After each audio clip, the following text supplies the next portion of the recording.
Welcome to PR After Hours, your weekly cocktail of news and interviews with leading thinkers in PR, marketing, and business. So pull up a chair in our virtual lounge. Your host, Alex Greenwood, will be right back after this. Hey, welcome back to the Virtual Lounge. It's me, Alex, and so glad to have you here, where we mix business with a splash of insight and a twist of storytelling, and we torture a lot of metaphors about cocktails. Again, I'm your host, Alex Greenwood, and today, whenever you're listening, we're joined by someone who knows more than a little bit about leadership under fire, literally. Battalion Chief Clint Greenwood retired from the Oklahoma City Fire Department, served his community for more than 35 years. And his story is one of courage, innovation, and deep commitment to public safety. Clint began his fire service back in 1987, and over the decades that followed, he rose through the ranks to become one of the department's most respected officers. Along the way, he led hazardous materials teams, trained hundreds of first responders, and helped design Oklahoma's first statewide hazardous materials regional response system, a model that continues to shape how emergency response is managed across the state. After September 11, 2001, when the nation was rethinking preparedness from the ground up, Clint was among a small group of professionals tasked with building Oklahoma's homeland security infrastructure. He helped develop and train 16 hazardous materials teams and 22 decontamination teams under the Oklahoma Office of Homeland Security, laying the foundation for the state's all-hazards regional response systems. As Battalion Chief of Safety in Oklahoma City, he oversaw the well-being of more than 1,000 firefighters and civilian personnel, creating safety programs from scratch, sometimes with less than a day's notice. Boy, we PR folks, we can identify with this guy already, can't we? His leadership helps safeguard not just property and lives, but the people who put themselves on the line every day. He was awarded the Oklahoma City Fire Department Officer of the Year, Fire Station of the Year, Commendation for Bravery, Fire Service Award, and the Clyde Benn Service to Youth Award during his storied career. And I'm especially proud to say Clint is also my big brother, and I've been trying to get him on the show for only about 5 years now, and I think we're going to make it under the wire. Without further ado, Chief Greenwood, welcome to the Virtual Lounge. Good morning. How are you? I'm good. What are you doing? What am I doing? I got up real early to talk to you. It's so funny. We were talking about this. We're both morning people necessarily. You've been retired for a little while, but you're not fully retired. And we're going to talk a little bit about what you've been doing since the fire service in a little bit. But old habits die hard, though, don't they? Oh, yeah. Yeah, I can't seem to figure out how to sleep past 6:30, 7 o'clock in the morning. Still been working on that myself. Oh man, it's so weird that moment of panic on a weekend when I wake up naturally. Like, I don't know if you need an alarm clock. I don't. I wake up anywhere between 4 and 6, and if it's 6:05 when I wake up for some reason, I'm panicking. That's going to throw me off. But this morning it was like, oh no, I just gotta get myself out of bed and talk to my brother. So Clint, I wanted to get you on the show for a long time because there's several threads that run through your career. And I thought we could try to bring those all together back to the fire service, where you were the leader of a lot of people for a lot of years, and you've seen a lot of scary, hairy, horrible stuff along the way. Yeah, but it got in your blood, and I don't know how it happened, because in our family there were no real, as far as I can remember, any real first responders in the family. You were the first one, and I was curious. Actually, we did. If you think about it, our uncle, Johnny Chris, Well, he was that's true. a firefighter, and he was actually the one. I guess after I graduated from high school, I thought that I wanted to be a teacher. Mainly, I wanted to coach. I wanted to coach sports, baseball, football, something like that. And I really wasn't going anywhere. And I remember I think it was a Thanksgiving, and we were together, and I hadn't been married very long. And I sat down, started talking to him, and he said, you got to think about the fire service. I go, oh, I can't do that. There's just no way, these firemen, all this. He goes, yeah, you can do it. You can do this fine. So, and essentially that's what got it in my head. And I went and started testing, and me, when I start testing, I usually go after it all the way. And that's pretty much how it started, come into there. And when I got around it, I found out so much of what I wanted to do with my life was actually in there. And if you want to say, a public servant, if you want to say that, and then I found out real quickly, which we're going to talk probably a little bit later about, is that there's a lot of servant leadership that's involved in the fire service. And Right. I really, I liked the taste of that. I liked where that was. Yeah, I did remember. It's just that Uncle Johnny didn't really make it his whole career. It Yeah. was a few years, but it's interesting that his brush with it for a few years kind of rubbed off on you, and then you made it this 35-year plus uh, calling, as you know, for your life.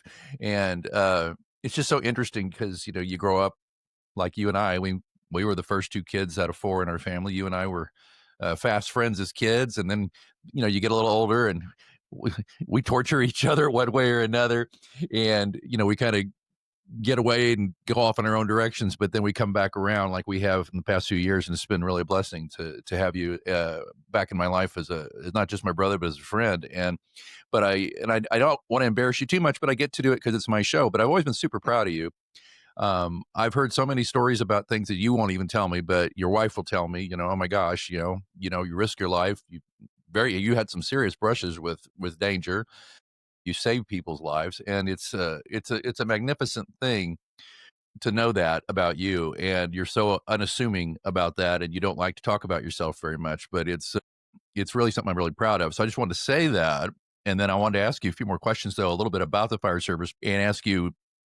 When we were kids, we used to watch Emergency all the time. And I just watched a little part of it again last night. I was working from home, so I didn't have to drive, and I've turned on MeTV just like last half hour, and there's John and Roy, and it was the episode where it's a clip show, but they're made captain eventually, and they're looking back on all their adventures and all that. And I just remember you and I were kids playing Emergency all the time, and sometime I think I got in my head that, oh no, he's always wanted to be a fireman because he liked Emergency, but that's not really the case, as you just said.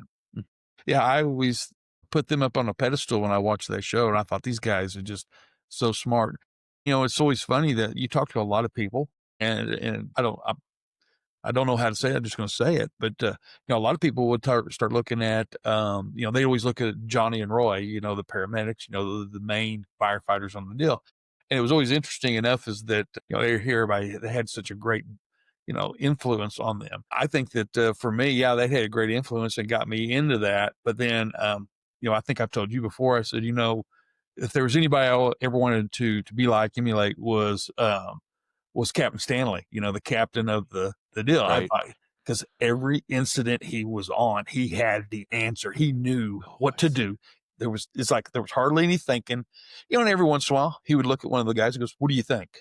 Right. And it wasn't a power trip type of deal. It was just like, he knew that like, if it was a kind of a rescue situation, he talked to Johnny and Roy, Right. but most of the time he'd get in there and just take care of business. And I always felt like, to be able to have that ability to pull up on the scene, and essentially now that I know what they do, size up a situation and come up with a solution to make things better. I've always thought that was amazing.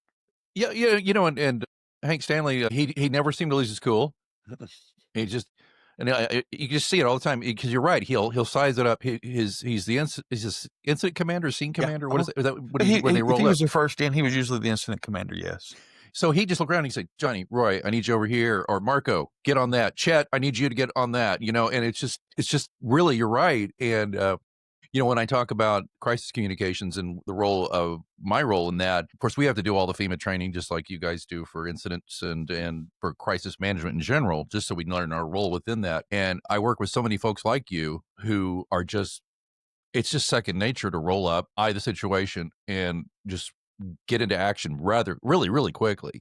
And it's a great skill. And I always tell my crisis comm classes with all my PR people, I said, you got to have the same fast twitch muscles to do the same thing on your end of the deal. You've got to size up the situation. You've got to say, okay, these are the things, these are the pain points we're going to run into. This is the information we're going to need to get out fast. It's really interesting that when, you could look back as a civilian, like you say, and go, I don't know how will I ever be able to do that? But you can, and it's repetition, and it's training, and it's discipline.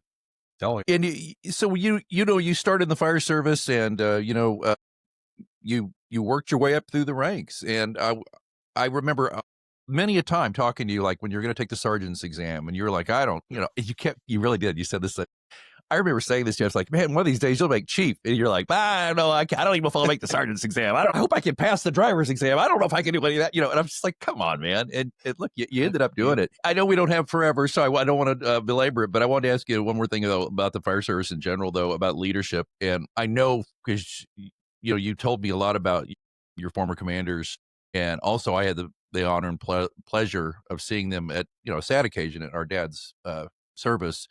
Several of them showed up to show their support for the Greenwood family, and it was just, oh my gosh, there's Jackie, there's the chief there, there's all these folks who I've heard so much about and really haven't talked too much, and it was an honor to do that. But what lessons did you, besides the Hank Stanley test there, what kind of lessons did you learn from your leaders going up through the ranks? Well, you always learn positive and you always learn negative, and that's just the way it is with life. And as the one thing I always felt like that as a new person when I first came on the job is that you become a product, and it's just like becoming a product of your parents, become a product of those that you work with. And hopefully you take the best of them and then make that your own and you combine that together. And that's what a lot of that would have ended up doing. And I'm not going to sugarcoat it. I mean, there were some guys, some people that I worked for that's what it was. I worked for them. But Yeah. then there was other people that I feel like that I had the most positive from them was when I worked with them. That makes sense. Working for a person or working with a person is something, I think, the one thing that I always did when I would, when I did move up and promote, especially it was something I learned from one of my officers, a guy named John Cruz, Major John Cruz. He was a guy that he was Captain Stanley. That's who he was. Wow. And he was the guy that it didn't seem like it took him any time to figure out. I remember he came to the station and, it's a little different. A lot of people don't realize the difference in the fire service, but I worked with the hazmat team and that's a specialized group of guys who's there. Well, he actually got put in charge of that, but he was not a hazmat guy. He wasn't even trained to the high level the rest of us was, but he understood that. But the fact is that the respect that we had with him or had for him didn't matter, because he knew that when he got to the hazmat, he would look at us and say, Clint, I need you to do this. Mark, I need you to do this. Chris, I need this. Go back to Captain Stanley again, talking Right. about him. But when Major Cruz, again, one of the things I remember one time is that he introduced me, somebody, a friend of his or a family member of his, and he didn't say Clint works for me. He said, I work with Clint. Yeah. And yeah, there's ownership there, correct? Yeah. But it's a different kind of ownership. And it was more like, yeah, we're on a certain level together. And again, I think that's a really positive thing that I looked at that I can draw from that. Again, you have those people that are out there that, you know, just doesn't quite jive. And everybody's going to come across that, here's the deal. That's the one thing I always tell everybody, whenever I was putting together a team or building a team, I sure as hell didn't want a whole bunch of Clint Greenwood. I Right. needed a bunch of different people. I needed people with different strengths, different way of looking things and whatnot. That was interesting. When I got to again, was in charge of the hazmat team. I did that for over 20 years. That people sit there go, you can almost pick who you want. Yeah, I can almost. But again, you want to look at those people. You don't want a bunch of people that see things the same way. We need some different perspectives. And I guess I'd say I'd learned that from a lot of my bosses. Well, and I was just listening to you thinking about this, my position now, I got folks who work for me. I got a person who answers is the wrong word, but reports to me. But I've always been that way with her about it's like, look, here's your portfolio of stuff. You take care of that. Let me know if I can help you with that. But here's the strategy we're going as a unit. But it's not, I've never been comfortable with that, like kind of overly militaristic command structure kind of way of like, I'm the boss and, blah, blah, blah. And you call me sir kind of attitude. Not that, you know what I'm saying? It's more collaborative. And I think it has to be. And I think it's more effective that way when you say to people, look, I respect, like you're talking about, I respect your expertise. I'm glad we're on the same team. Yeah. Okay. I outrank you for personnel issues, things like that. But we're talking more about a collaborative unit here, and I think you're right. I think that works better in the many jobs I've had over the years where I've had bosses who some were very just it was just weird, it was too stiff of a command structure type attitude. It wasn't very collaborative, and it didn't feel great to work with Yeah. them. Well, yeah, and again, you kind of think you think about that is you go back to the whole ideal of ownership. Having ownership in what it is that you're doing. We always are going to be pulling, hopefully, in the same direction. Right, You don't have just the guys behind it pushing that you got your people pushing the rock, but you're also in front of the rock pulling with them and all in the same direction.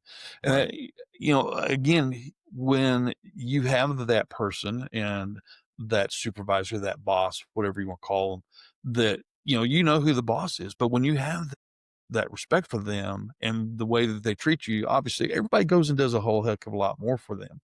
Yeah. I started, like I said, I go back to John Cruz and talking about him.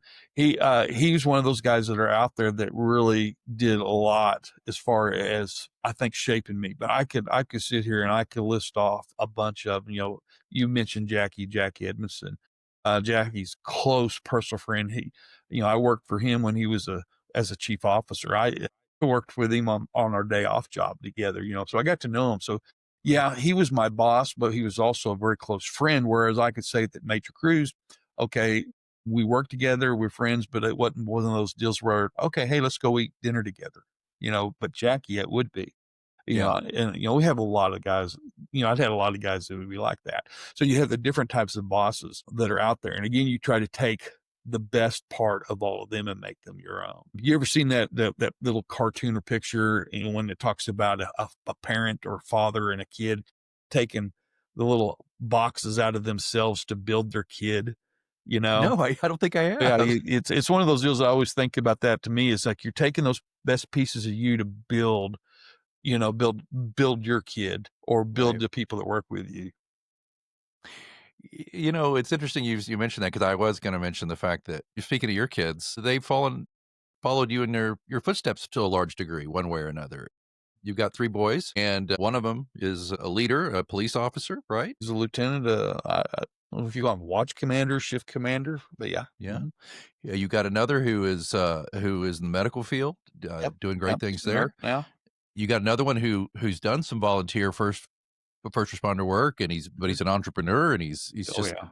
he's always gone his own way. I don't want to. We're not trying to embarrass all my nephews here. I won't drop their names or anything with their privacy. But Clint is beaming, of course, about that because they're just wonderful kids. But I think talking about those blocks from that cartoon or whatever you're talking about, you and Brenda, your wife, you did that. You gave them the best pieces of you, and you inculcated that service orientation to them. And I want to ask you about that. You mentioned servant leadership, which I'm a big proponent of myself. Is that necessarily trained into you at the fire department, or is that something you picked up as more your own personal morality about how you lead?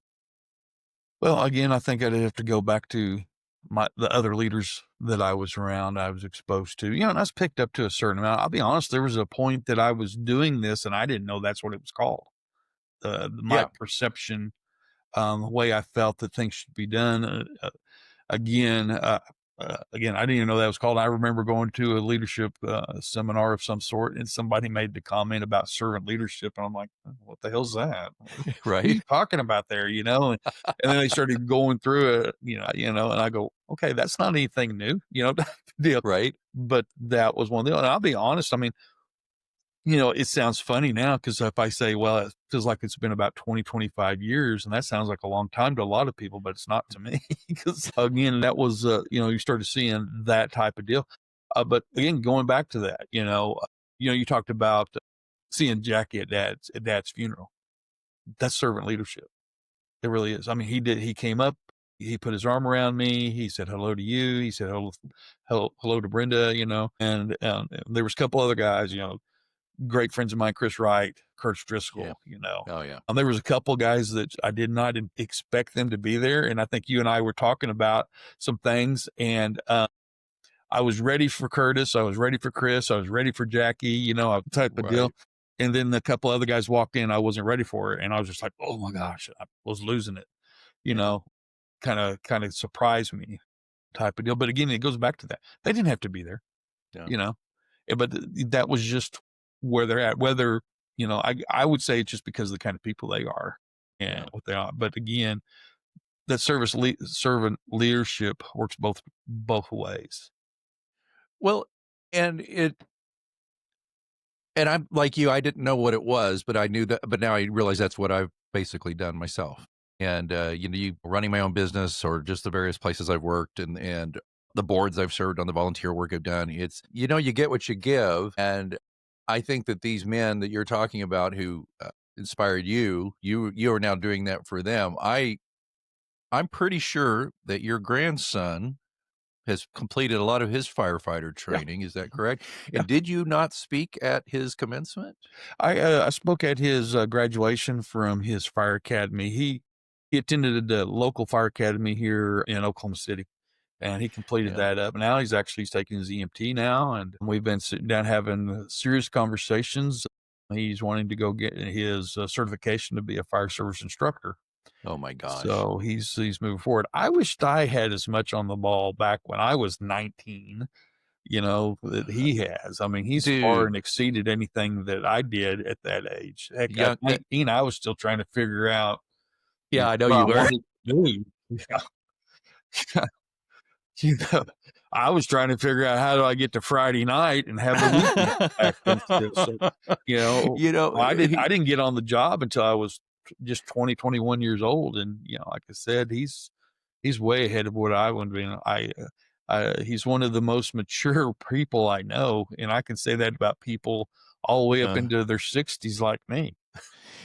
he's a talented, gifted athlete. He on a state champion football team. He is he is a lot like his dad. He's very and Yeah. as far as I know, he's very kind of quiet, Mhm. unassuming, but there's a lot going on behind those eyes. But the thing I was getting at, though, you speaking at his graduation, was that you were the guy, and that there are a lot of folks, a lot of kids in there. I guarantee you were looking up to you, going, "Oh my gosh, that's Chief Greenwood. Oh my gosh, that guy, he firefighter of the year. Oh my gosh, he was at the Murrah building disaster. I mean, this guy's been around the block, And then you imparted that, and I remember. Can I embarrass you and just say that you actually sent me some of your remarks and asked me what I thought? I was so moved by that. Not that you asked me, I was moved by your remarks, and it went well, didn't it? I think it went really, really well. It was based on something that I've heard a million times. I mean, and I'm not exaggerating. Just people and it's something that you hear that said a lot to the military, which the military far outweighs this being said to them than anything I feel like I've ever done was just thank you for your service. Right. And that was one of the things that getting them to understand that this isn't just some catchphrase or something. This is when people tell you this, there's a reason. And you may or may not have already done anything to that, but once you put on that badge, or you put on that shirt, you ride that big red truck, they're like they feel like you're doing something. And just the fact that you're willing to do that, they're appreciative. Yeah. Make no mistake, you guys are paid. You guys get health insurance, you get retirement, but you risk your life. And I won't put you on the spot, but I know for a fact there have been a couple of close calls for you over the years on the job. And I know probably over those 35 years you lost some folks and in the fire service. And it's a culture. And it took me a while to kind of get used to it by osmosis by talking to you about it, because I wasn't part of that. I don't have that. And a lot of people don't have that same thing. It's a lot, like you said, it's a lot like the military. Technically, a fire service is a paramilitary unit in the sense of organizationally, but it's a culture. And it's just really does my heart good to know that guys like you were not only, maintaining the culture you came up in, but growing it to suit the next generations. Hey, Clint, we got to talk about post fire service in a little bit, but we're going to take a quick break. But right now, I'm holding on to my hazmat challenge coin, which is always on my desk here. I love this coin. Around the city, around the clock, hazmat, and man, one of these, man, it's just so cool, man. It's a great culture, and it's a great group of guys. And like I said, of course, a dad's service to see all those guys, and of course, one of them's a classmate of mine, Chris, and I always just feel uplifted being around those dudes. It's a kind of a quiet charisma that a lot of firefighters have. All right, we'll be right back in just a minute. with more from Battalion Chief Clint Greenwood. But first, I have to talk to you a little bit about something I've already talked to you about earlier this season, but it's too important not to mention it again. No, don't worry. This is not about some kind of testosterone replacement therapy. Not at all. It's about a terrific new book from our friend and returning guest, Mark Witt. Mark's latest book, Takeaways, Ideas, Strategies, and Encouragement for the Nonprofit Public Relations Professional, is now out from Cherry Moon Media. Now, Mark's a best-selling and award-winning PR practitioner and author, and this is his third book, one that explores the vital role nonprofit organizations play in our communities and why effective strategic public relations is essential to their success. He covers everything from media relations and branding to leadership, digital communication, and even the growing role of artificial intelligence in nonprofit PR. And I'm honored to say I contributed to the book myself. I wrote part of the chapter on podcasting. But more than anything, Takeaways is about people, the mentors, colleagues, students, dare I say servant leaders, and communities that make this work so meaningful.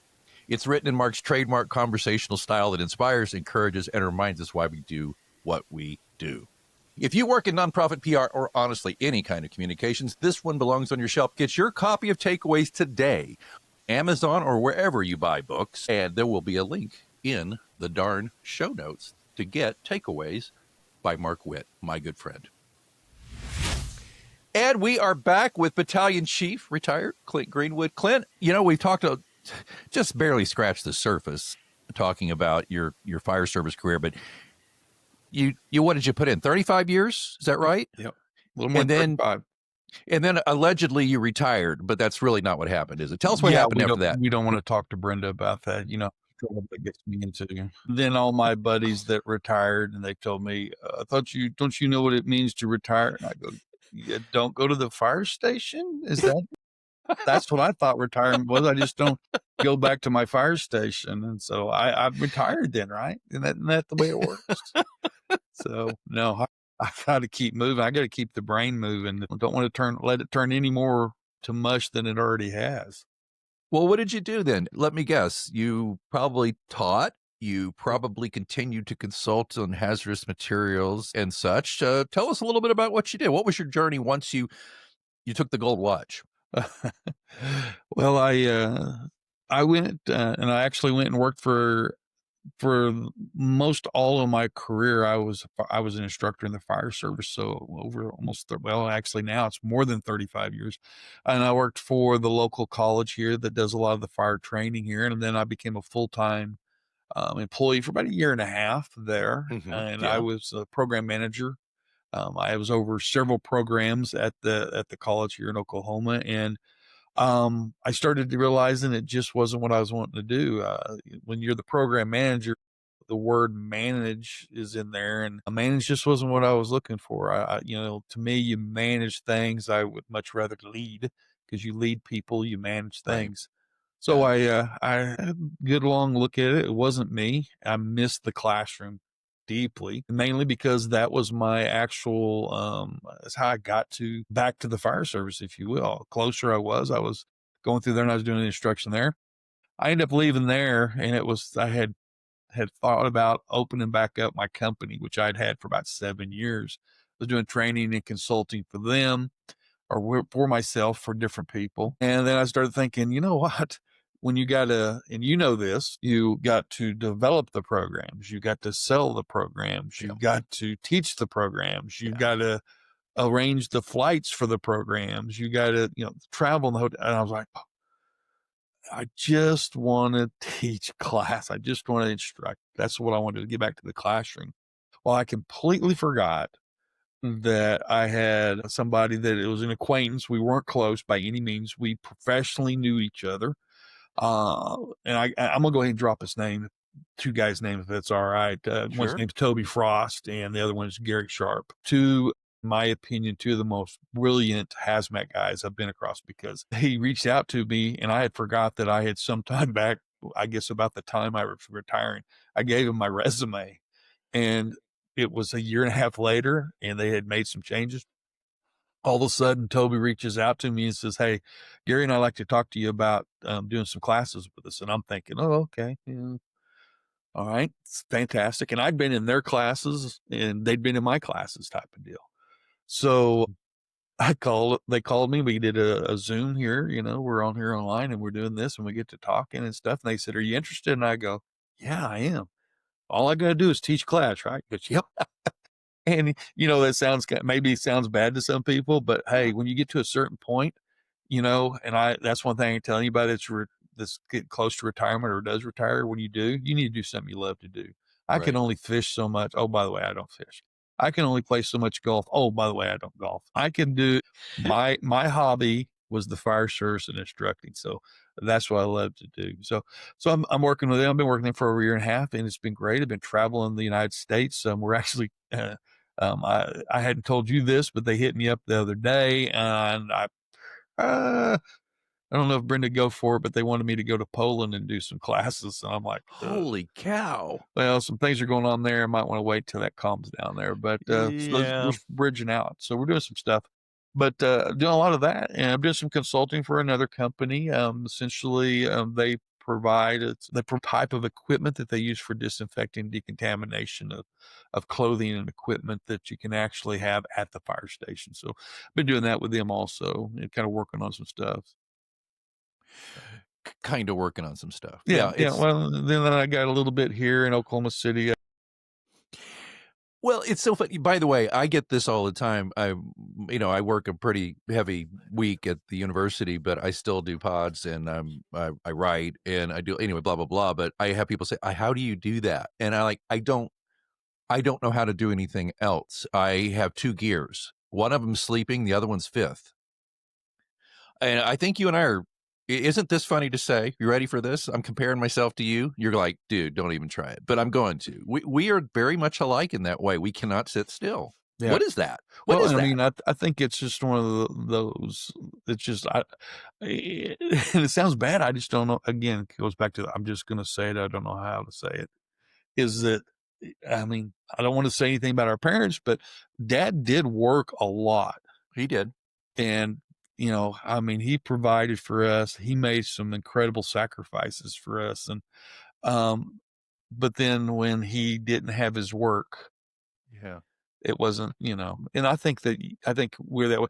I'll be honest, all four of us, our brother and our sister is that way also. Go, go, go. I mean, our sister, her birthday, she just turned, I can't tell how old she is. You can't, don't you dare say it. You're going to be in big trouble, but I don't I'm okay. I'm older than all of you. I'm getting ready to hit the 6-0. So, hey, but we're all like that. And, we're not getting AARP yet, or can we? I don't know. I need to look. I'm a member. Oh, I've been a member since I was. I don't know. What's the one that you get? I don't know. Anyway, we'll figure that out. But having that type of deal, all of us are that way and still working later in our years.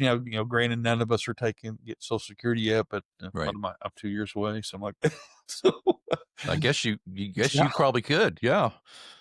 Yeah, that's true. I'd say, just say my sister is licensed counselor. Mm-hmm. She runs a business with her husband, who's a nurse practitioner. They have a clinic that's doing incredibly well. He's a great guy. He talked about hard worker.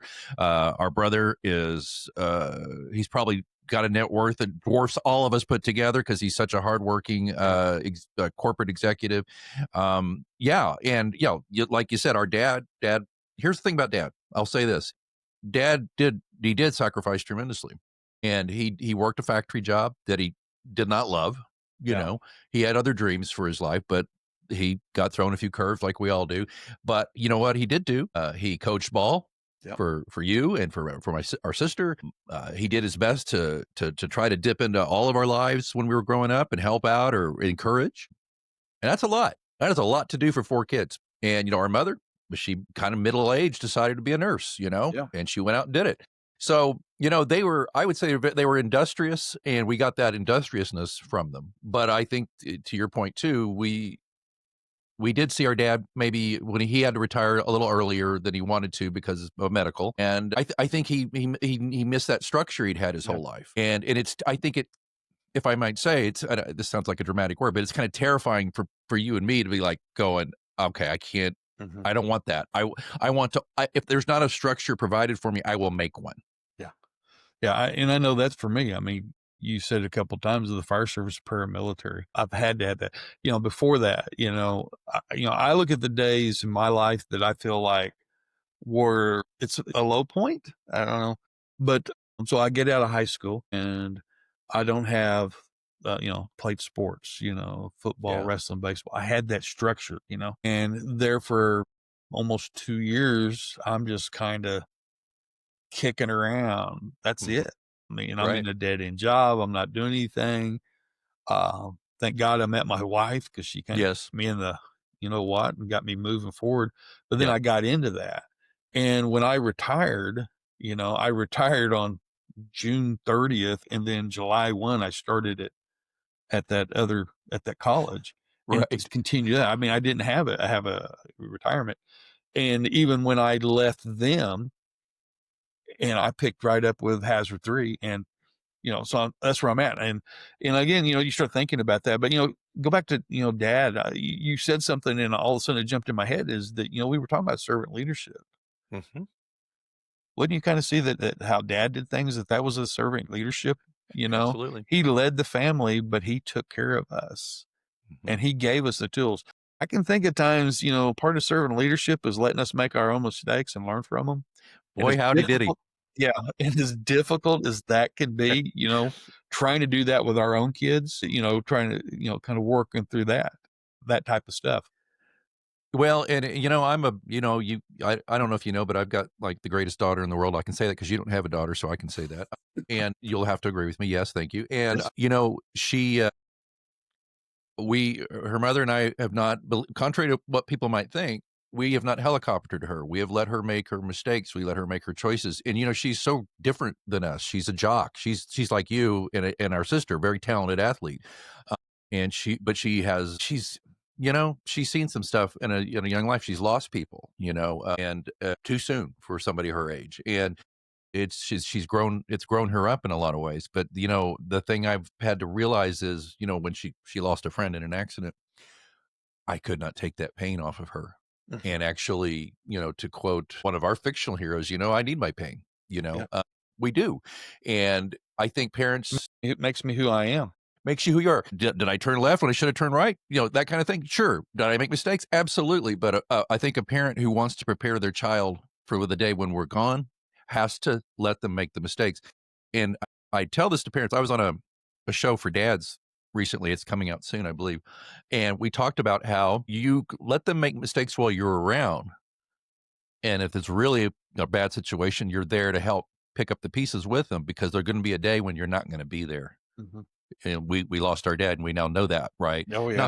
Not that dad was picking up our pieces in the last 30 years or so, but he was still in our lives. I So think I think Dad's last several years, I mean, when I say several, it's 10, 15 years, you know. I think that he set back, and I hope that he has done this, because just kind of see him when we'd have conversations, but he was, couldn't help but have a pride talking about, about everything. I remember one time he said to me, he said, we were talking about all of us, and then we got to talk about his grandkids, but we're talking about us. And he goes, well, I know I did well because none of you guys are knocking over 7-Elevens for a living. So, so I'm glad that we far and exceeded his expectations. We're not robbing 7-Elevens.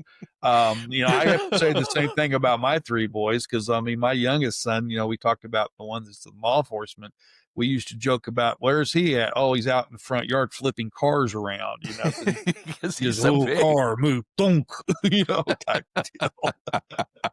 So like I said, I'm sure that's where that's where you get to that point. And I feel that, obviously, that pride, and you do with your daughter. But again, I feel that pride also when I look at something in the fire service and I'll see something on TV and I'll go, my gosh, that's one of my guys that's being interviewed, that's now a chief or is a Right. captain or whatever, that kind of stuff. And of course, then immediately after that, I would go, oh my gosh, I'm so old, because I'd have them as a brand new recruit or firefighter.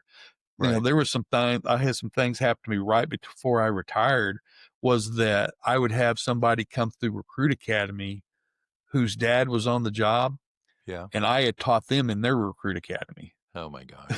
So again, going back, taking those pieces and doing that. But, going back to dad, like I said, I feel like that was one of the things that he finally got to that point where he could look back and he would talk about how proud he was of everybody. Yeah, definitely. And we're we're coming up on it, brother. It's gonna be a year in January. And some other time we'll talk, you and me, on our own. But it's interesting. It's that mix of emotions, you miss him and you're sad.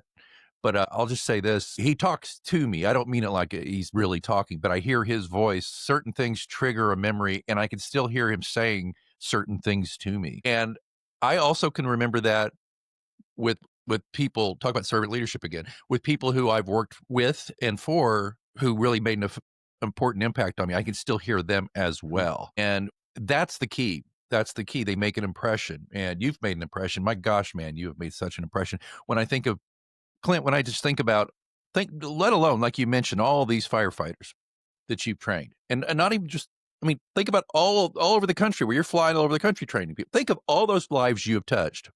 Then you think about your kids, right? Then you think about your stupid little brother. You think about all these people that you have done. It's such an important reminder to everybody that we all have the power through, even if it's not in servant leadership as a leader, but as a human being. We all have something to share. We all have something to do. We can all support one another one way or another.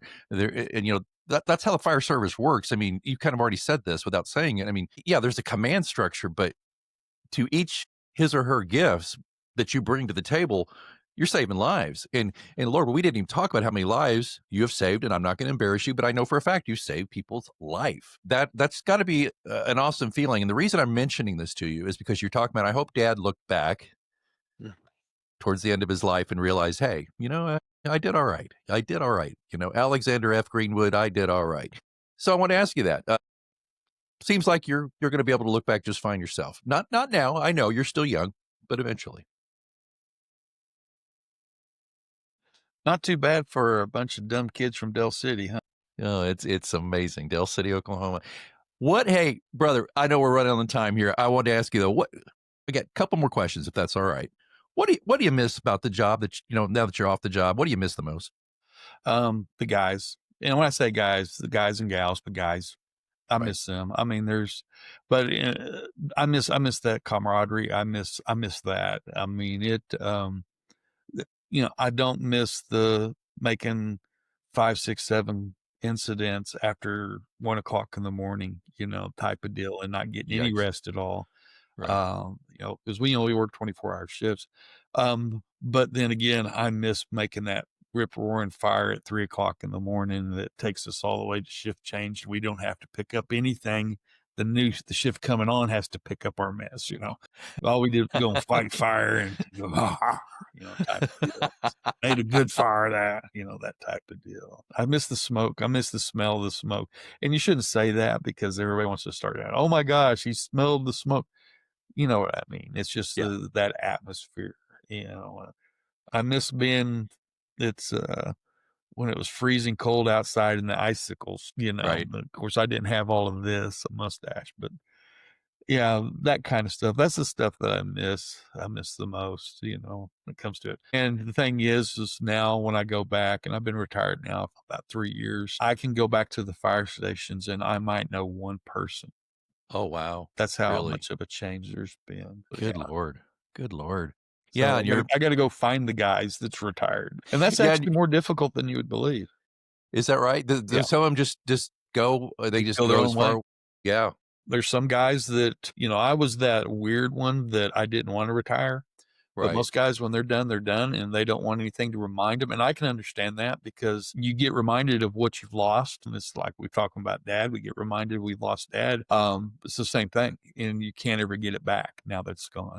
And Right. I'm trying my best to relive as much of it as I say relive it, but through doing the training and things that I do now. Yeah. Well, yeah, it's that servant leadership. You are now in service to others. You're trying to get them on the right path. And like we're talking about with our kids, we just do the best we can. And here's the thing.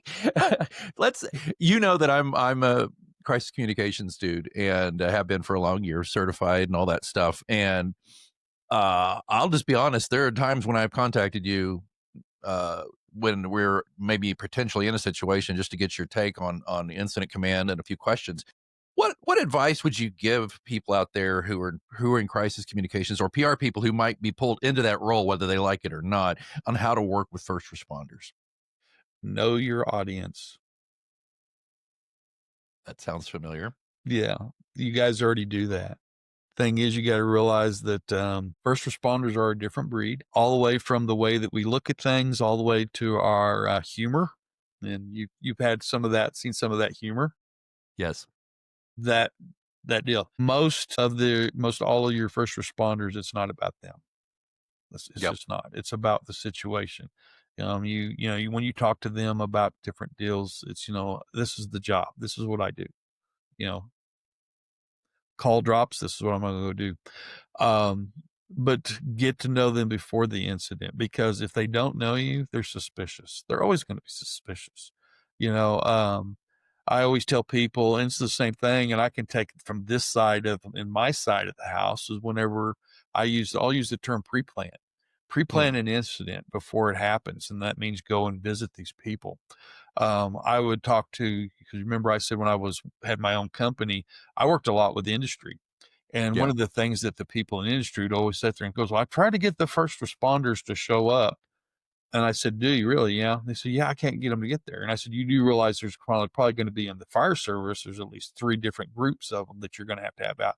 Oh, there is? Goes back to knowing your, who your audience is. Realize that law enforcement and fire departments see things completely different. We have some different things that we're looking at.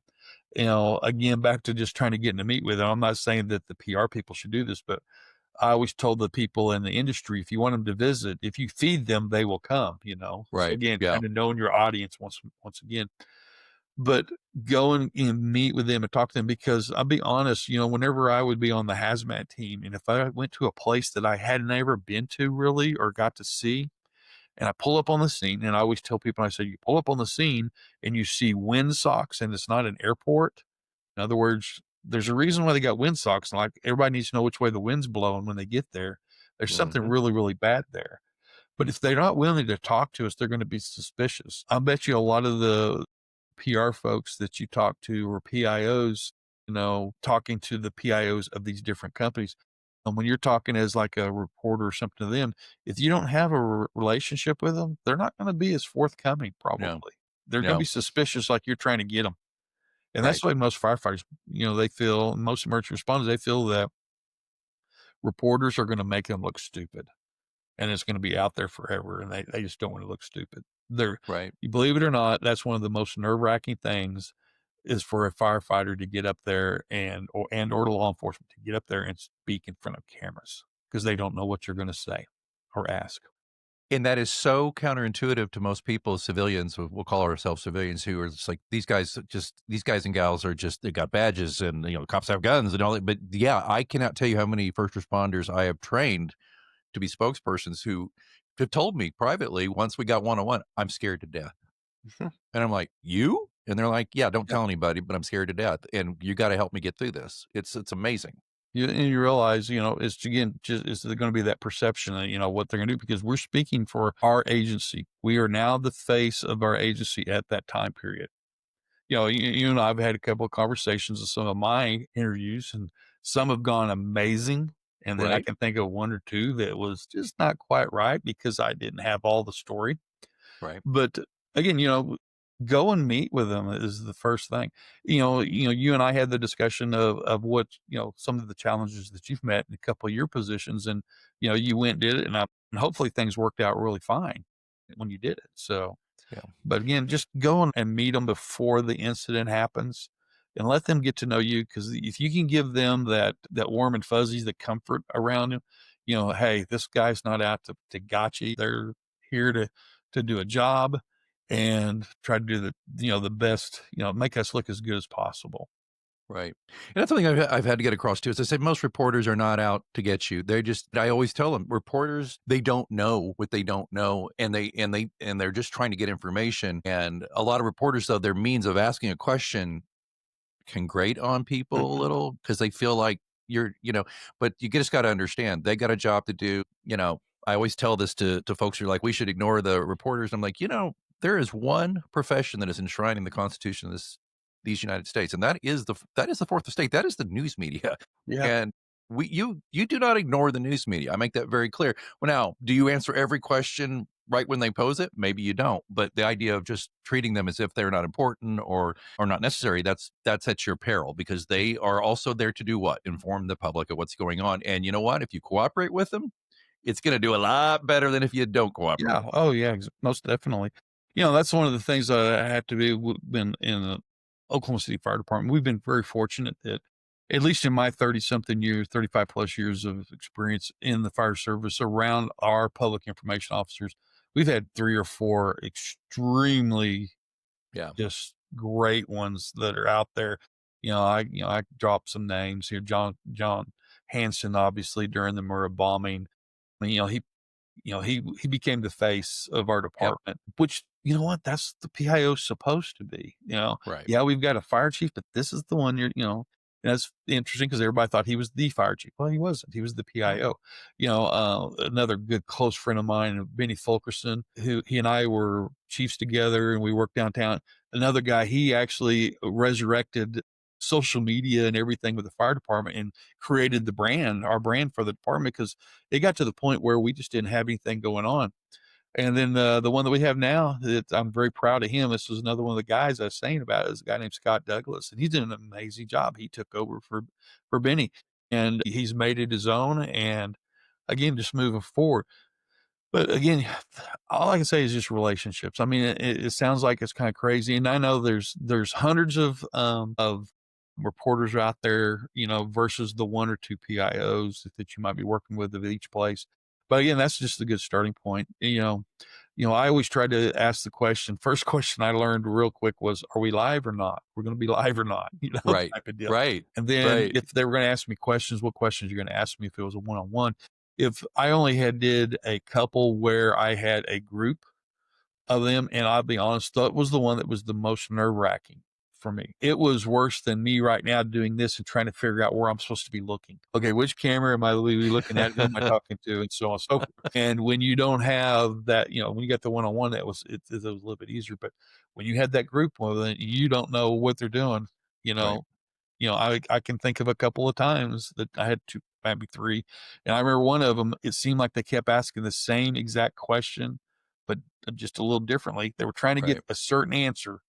Right. But, and if I could ever find that, if I could, I would send it to you, brother, because you would see the look on my face, and it was that dad look, our dad Oh, look. That, boy. Yeah. Uh-huh. Yeah. so I have Oh, yet to find that, because I keep telling people I need to find that interview. yeah. I want that. I use clips of Chief Hansen in my trainings, and I want a clip of Chief Greenwood to my training too. Even if it's that one, I want it. Hey, brother, this has been great. I appreciate you so much for doing that. I've been after you for years to get on this show and talk a little bit about you, listeners. He really is a humble guy, and he's like, nobody wants to hear from me. I don't want to talk about myself, but you did just fine. You really did, and I just want to thank you so much for joining us here in the virtual lounge. Oh, it's fun. I enjoyed it. Well, the show is going to go away, but our friendship and brotherly love will not. We will be in each other's lives for some time to come. I hate to break it to you. I'm not going anywhere. I'll be in touch with you soon. And again, thanks so much to Battalion Chief Clint Greenwood. He's one of my heroes, and just a darn fine guest here on the show. Thanks again, Clint. All right. See you, man. All right, that wraps up another round right here in the virtual lounge. And again, my thanks to Battalion Chief Greenwood for sharing his decades of experience and leadership lessons from the front lines. And folks, as we pour that last drink, that last round, a quick note: PR After Hours is closing the bar this December after more than 5 years and 300 plus episodes. Now, like I said, we'll be back for one last call, one final toast, and a few surprises before we turn out the lights for good. That'll be in December. But we have many episodes between now and then to enjoy, and I hope you will keep checking them out. Stay subscribed. If you're not subscribed, it's not too late. And by the way, I have had questions when the show ends, are all the episodes going down? No. Are you kidding? That's over 300 hours of my life. You kidding me? No, they're going to stay up. We'll talk more about this in another episode, but the website eventually will probably go, and we'll do some other things with some of those assets. But as far as I'm concerned, these episodes will stay up in perpetuity. Why not? Hopefully it's helpful to folks. At the very least, it might give you a chuckle here and there. So make sure you're subscribed wherever you get your podcast. Don't forget to check the show notes for links to my Substack, All the Fits That's News, and be sure to join us for that grand finale in December. Until then, I'm Alex Greenwood reminding you it's PR After Hours somewhere. You know what that means? It's last call here at the Virtual Lounge. Be sure to visit prafterhours.com for links to what we discussed in this episode and more. Be sure to follow us wherever you get your podcasts. And join us next time for another round at PR After Hours with Alex Greenwood.